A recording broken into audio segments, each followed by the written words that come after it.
Welcome everyone to today's Food for Thought webinar.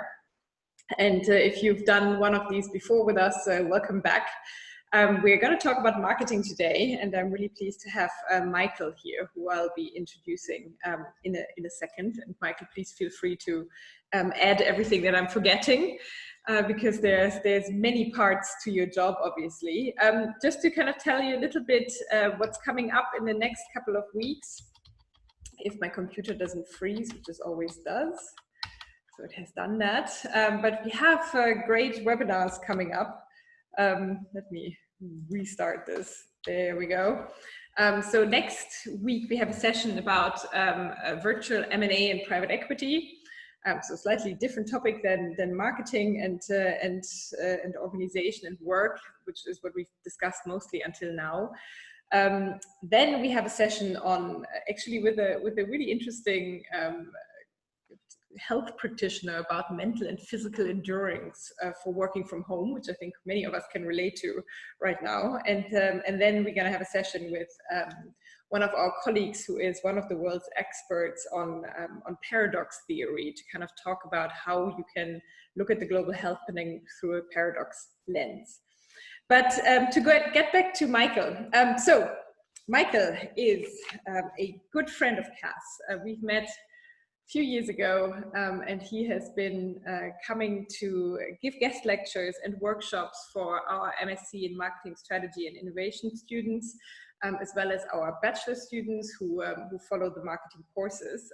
So we really are grateful for your insights and practitioner lens on things that you bring every year. Michael is a partner at which is a really big media agency, and I will ask you, Michael, in a second to explain what a media agency actually does for those who are not so aware of that. And you head up the insights team, as well as cross-culture over there. And I think what I really admire about you, and why I'm so pleased that you have agreed to talk today, but also to always come back to Cass to speak to our students about this, is that most of your work really seems to center around understanding what the role and responsibility of advertising is in creating stereotypes, and you're trying to use your research and in general research methods as a platform for voices which tend to be marginalized in society. And given because we are in a global health pandemic, but there are also other things going on right now. It's Pride Week this week. We are clearly having Black Lives Matter, which is another kind of crisis or moment of opportunity, depending on how you're framing that we could be talking about. And I think your work directly touches upon a lot of that. So if anybody has questions around this, please feel free to also ask them to Michael, because I don't know anybody who is better placed to talk about these issues than you are, given all the work that you've done. So I'm really pleased to have you here. Big welcome. Would you be able to maybe say in a couple of words what actually does, and specifically what you do at Absolutely, Caroline. Thank you. And thank you all for giving me some time this afternoon to share with you. It's such a nice, different way to spend time. And yeah, like you say, Caroline, if there are any questions or comments, do feel free to share them so that it can be as interactive and conversational as possible. So actually stands for Universal McCann, which kind of alludes to our heritage as an agency, that being that we originated from the advertising agency McCann, which is one of the oldest ad agencies in the world. Any of you who have watched Mad Men will have seen represented some regrettable examples of McCann culture from the past, that being because it's set in the 60s and there is just horrendous sexism that is represented there. But thankfully we've come a very long way from those Mad Men days of the dark ages of sexism in work. And you know, standing for equality is something that means an awful lot to us as a group of agencies. So is owned by Interpublic, which is one of the world's big holding groups. And holding groups are just big companies that kind of hold together a bunch of agencies that they own under one banner. And Interpublic has equality as one of its core values. We've been talking about it a lot since way before it was a kind of trending business topic. And we helped to found an alliance called the Unstereotype Alliance, which is it's convened by UN Women, and it's formed by Unilever, Interpublic. Who's the third stakeholder? The third stakeholder is a company called Safaricom, which is Africa's biggest telco business. And we do lots of research and thinking about the responsibility, as you say, Caroline, of advertising and putting out not just equality messaging, by which I mean messages that promote equality, but also morally responsible messages too. And that's really the spirit behind our research study and our series of studies, UK by UM, which is a series of investigations into how the way in which different groups in society are represented in advertising can have a really big influence and pressure on people to behave a certain way or feel like they should look a certain way. And it's really relevant, I think, in the context of Black Lives Matter, because if you look at data around the representation of, Black people, for example, in cinema, there is a minimal number of Black people shown as protagonists. And that continues to be the case, so much so that whenever there is a film that does highlight Black people as their protagonists, like Invisible Figures, which is a movie that I'd highly recommend to everybody, about three Black women who did a lot of the heavy lifting around the big accomplishments of NASA, then it's really such an outlier that it goes down in the textbooks for such a long time. And, advertising nowadays, as will be no surprise to any of you, has such a big psychological impact on how we perceive the world and therefore what is normal. And if we constantly see Black people as an example, as kind of peripheral supporting actors, so to speak, in the play, the drama at the moment that is life, then it does kind of ingrain these biases in people. And so that is very much the spirit around UK by UM and the research that we do. And I'm really pleased to be able to share some thoughts with you this morning, this afternoon, in the context of COVID-19, of what the responsibility is for brands kind of as we go through this continuing crisis. Exactly. I think it's a great kind of move over to what we're going to start talking about, at least. Just a message again to everybody who's joined us. If you have a question for Michael, which is about marketing during the pandemic, but even other issues around Black Lives Matter, about pride, about stereotyping and advertising, please feel free to ask. So we have a few questions until that we've prepared, but we reserve always at least 15 minutes to talk about the questions you have. So instead of raising your hand, I've just seen that somebody tried to raise their hand. Could you just type your question into the Q&A function? Because from there, it's easy for me to actually pick it up. And then I can ask your question to Michael. So to get us started, so we want to start talking about the pandemic. And of course, it's been kind of interesting to see how brands have coped. And I suppose some have done better than others. And I know that you have a few examples that you wanted to talk about. So maybe we kind of start with that, because I think what some brands have struggled with is that while they have put out messaging, it potentially doesn't necessarily come across as authentic. And some brands have done that better than others. So we have some examples of the good ones, but maybe you also want to talk about some of the bad ones if they come to mind. Yeah. So I'm just gonna let you take it from there. Great, thank you. So yeah, COVID-19 is such a rare moment globally in that it's united us globally in a shared experience. And there are so few moments of those in life. And I think that, we'll all have been feeling, perhaps to varying degrees, similar emotions as well over the last time. The worry around uncertainty, perhaps frustration with how the situation is being managed. There's been a lot of criticism for how the government has been leading us through the crisis here in the UK. The intensity of having to be on our own and separated from our families for such a long time. I think I can't think of another moment in time when there's been so much emotion and such a mix of emotions in the air. And so that is the landscape that brands and marketeers are facing into right now. And I think an important point to mention as well is that, you know, consumers are people, but also we as marketing practitioners are people too. We're in exactly the same boat.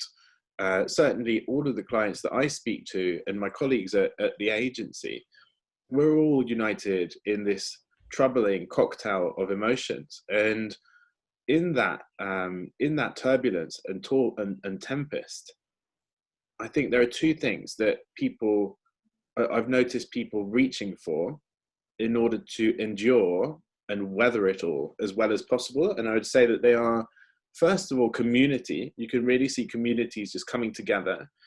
You know, here on my street, for example, people are speaking who have never spoken before. I hardly knew any of my neighbors before this, and now I do. And equally, you know, now I go to the supermarket and I know the people that work there by name. My community in Streatham in South London has come together. Equally, our agency community has pulled together. And of course, we've had to use our meeting tools like this one in order to have that feeling of proximity to each other. But you know what? It's kind of worked. And we have felt connected throughout this time. And I'm sure that through initiatives like this one, your community has been feeling connected too. The second thing that I think has been a bit of a lifeboat to people in these terrible times is values. I think this has been a real time for introspection of people asking themselves, you know, where am I going? You know, there's so much time, you know, not having to commute. There are much fewer options at the weekend, for example, for how to spend our time. What is my purpose? You know, I'm not saying that everybody is having an existential crisis, but just there is more time to be thoughtful about why we're doing what we're doing. And unfortunately, you know, things being the way they are economically, a lot of people will be forced into a career pivot right now because they will have to find different jobs. And there are so many industries that have been seriously impacted where that will be the case, including advertising, I'm afraid to say, because advertising budgets have rightly or wrongly been cut over this time. So it's a real moment, I think, of reappraisal of what our values are. And I think by establishing them, and having them really clearly front of mind, it does seem to make this time have a bit of purpose. And without that, I think it could easily feel quite overwhelming and purposeless, because we are so out of control right now. And our values and what we stand for are something that we can control. So I wanted to share with you all this morning, or today rather, just a series of examples from some brands that in our opinion at the agency have been really behaving, I think, in an exemplary way in terms of standing by consumers in a way that really acknowledges that difficulty and the strain of the current situation that people are experiencing, but also that makes their brand a positive presence in that context. So I'm going to tell you about Brewdog. Some of you will have seen this example. Brewdog is a rather delicious brand of beer, and I can't wait to get myself to the pub to enjoy one on the 4th of July, which sounds a bit like a promoted post there.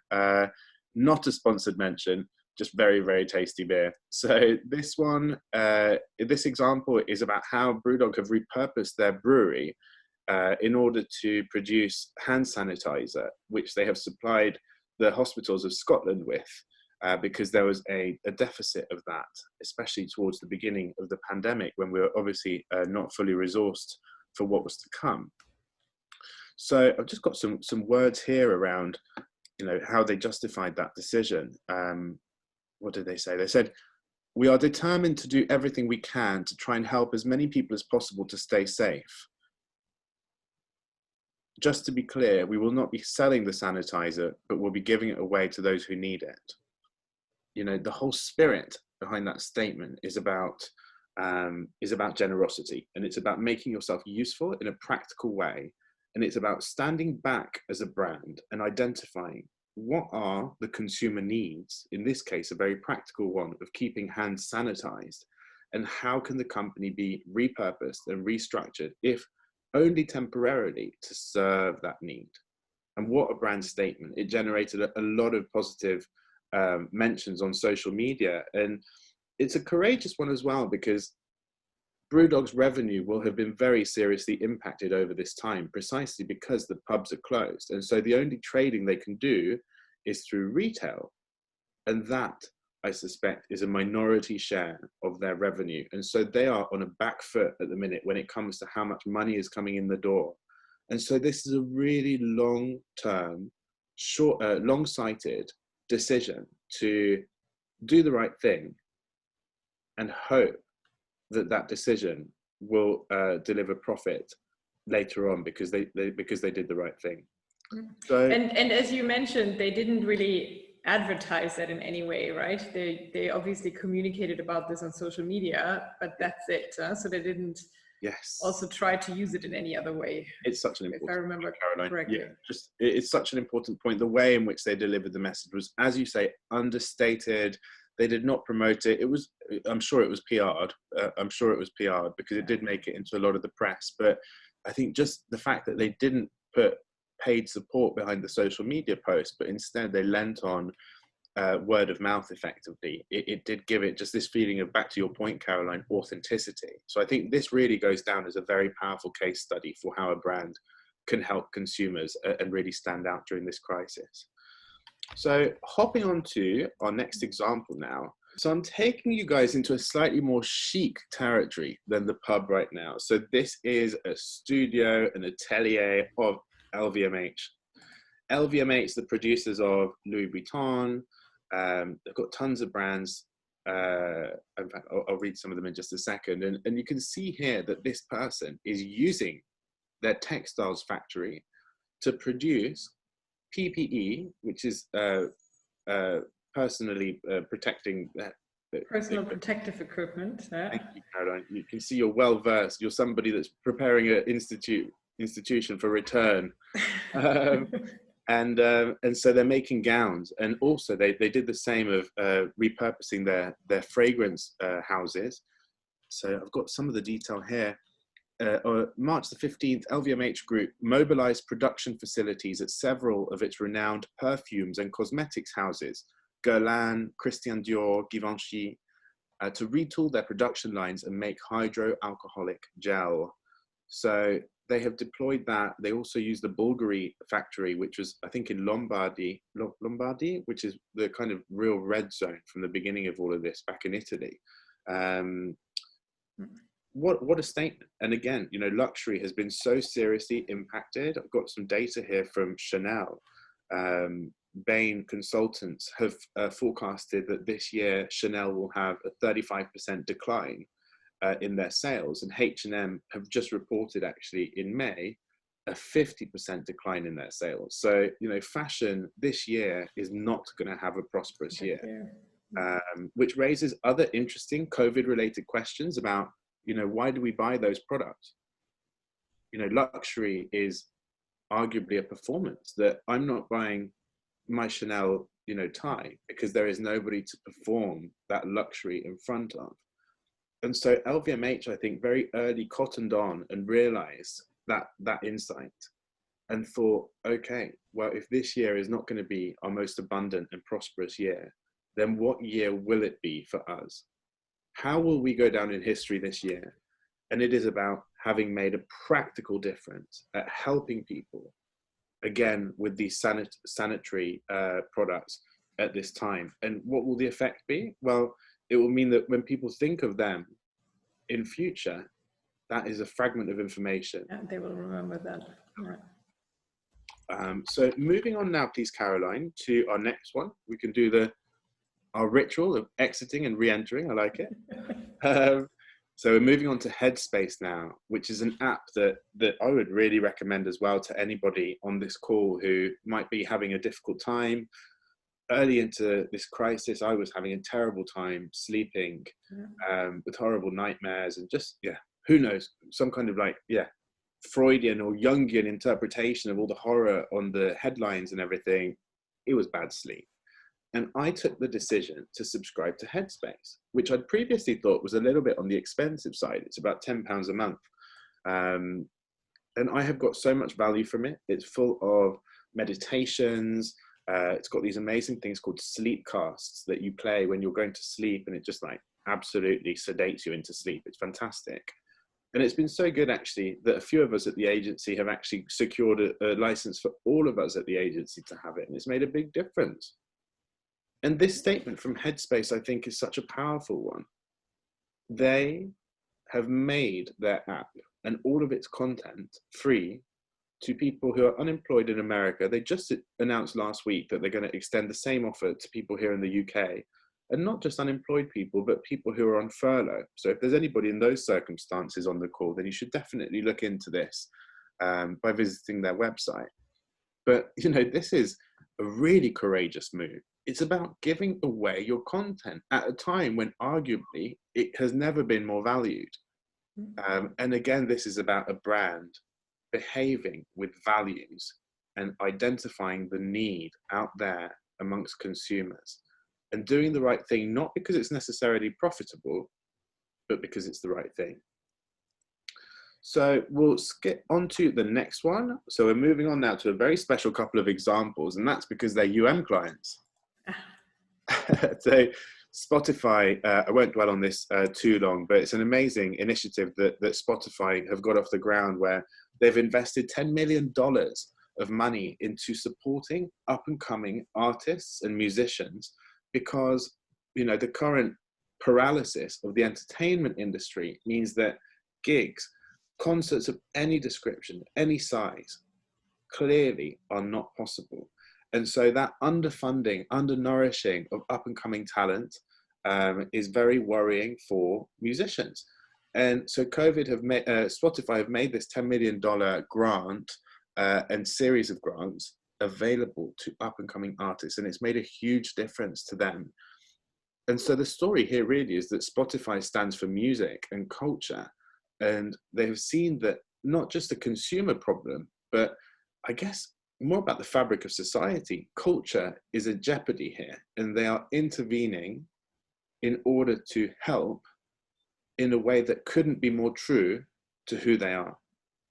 It's worth calling out that this was really quick to be taken to market as well. And I think there is something to be said for what your response time is a little bit. You know, if you have, you know, sat around and you sat it out for a bit, for a month or so, and you've seen 100 other brands acting, you're kind of taking their lead.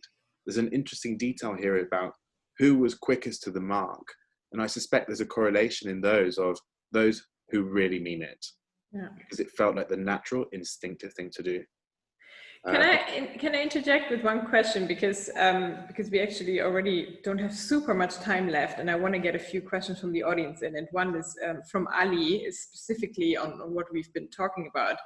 And Ali asks, the narrative of doing the right thing can often be diluted with companies doing so without much meaning behind it. So just to show we care, and because that might, you know, boost revenue. It's like, how can companies show the integrity internally? So what is that difference between this kind of tokenism, you know, that, you know, versus I think what you talk about is like showing your real values. It's like, how do you draw that line?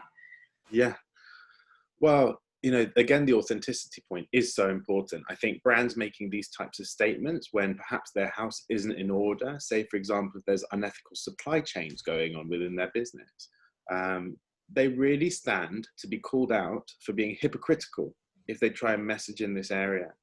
And that is, I think, a big lesson for them that companies need to self-reflect and adapt around. And I think there is a lot of that self-reflection. And I kind of hinted at it at the beginning of our conversation there, that the current situation is a moment of, what do I stand for? Why am I doing this? And I think companies that don't have their houses in order, and I'm seeing it in certain cases, this is a real epiphany of, you know, the world is never going to be the same again. Working life will never be the same again. Not quite the same. It might be similar, but it won't be the same. People have changed, and the emotional process we're experiencing is changing us. And so I think for those companies that don't have, I guess, they don't have the story internally to be able to do this, to message superficially without meaning it is very risky. And so I would avoid it and maybe sit this one out and take it as a moment to really audit your affairs and think about how you can move on to do business in a more positive way. And, you know, it might sound like some kind of moralistic and kind of fantastical things that I'm saying here, but the biggest companies in the world, most of them are awakening to this way of doing business, and some of them are leading the charge. And I think, you know, a great example is, you know, Unilever, who I think set a fantastically high bar for all businesses, whatever category they exist in, for, you know, being a profitable business, but a business that behaves ethically and that is a helpful presence in society. So basically, I think the message is that if you don't mean it and if you don't have your house in order, you should probably stay away from messaging around, you know, the good things that you're doing. We have a question here from Bobby, who says, what are some examples of what he calls COVID washing that you have actually seen? Can you think of anything? Wow, yeah, I can. But interestingly, they all kind of merge into one blob in my brain, because I'm sure you'll have seen so many of them. I think, you know, the Facebook example comes to mind for me. I'm a bit of a sucker when it comes to sentimental ads. You just have to play a piano and I'm already in tears practically. But, you know, at that time, right towards the beginning, there were so many ads that were coming out with kind of like empty street, the escalator with nobody on it, the tinkling piano, and all of it very, very sentimental. We're in it together. And I saw some interesting research done on those ads, which indicated that what we call ad recall, which is the memorability of that ad having been delivered by a particular brand, was dismal. Because, like I say, they all just merged into one blob. And so I think at that time, yeah, all companies were rushing and pushing their creative agencies to come up with some kind of a concept that would be COVID friendly and send out a nice fuzzy statement. But, you know, the example you just put on here, Caroline, I think is another great one of actually, you know, doing something. This wasn't promoted either. This was by Just Eat, another wonderful client who offered NHS staff in the UK a 25% discount on food, which absolutely, you know, vanishes any margin that they would have, and then some, in order to supply people who, you know, it's unimaginable the amount of pressure and grief that NHS frontline medical staff will have been experiencing in the UK. So, you know, this is about actually doing something. It's not just buying lots of TV time and finding a ad agency to make a fuzzy, sentimental ad. It's about actually doing something. So I suppose that is probably one of my key messages here, is that it's more about doing something that helps practically. If your house is not in order, if it's not true to who you are, take this time to self-assess and perhaps don't do anything. Or again, you could still do something. You don't have to message around it. You know, it's interesting with marketing at the minute. A lot of marketing budgets are moving from paid advertising to initiatives like that one from Just Eat. It's more about doing something rather than advertising something. Mm-hmm. And so that's interesting, you know, that you basically say, and you are obviously a media agency that makes money from people placing paid advertising. So I guess that puts you a bit in a tricky position, but you basically say, well, you know, we see budgets shifting from advertising to doing something meaningful. But on the other hand, there might also be an opportunity to advertise right now, because not that many people are, you know, marketing budgets are cut, advertising budgets are cut. So one of our very first questions that we got was from Ashley, who basically asked, does it make sense to spend budget on Instagram and Facebook at the ads at the moment? And they are working in the medical and wellness tourism industry. Mm-hmm.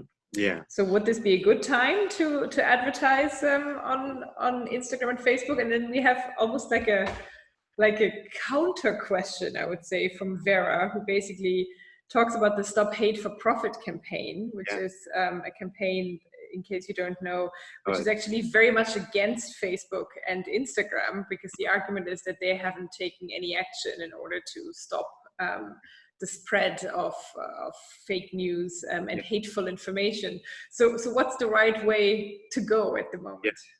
I think that, you know, the killing of George Floyd and the stillness in which we find ourselves has made us a very receptive audience to social change.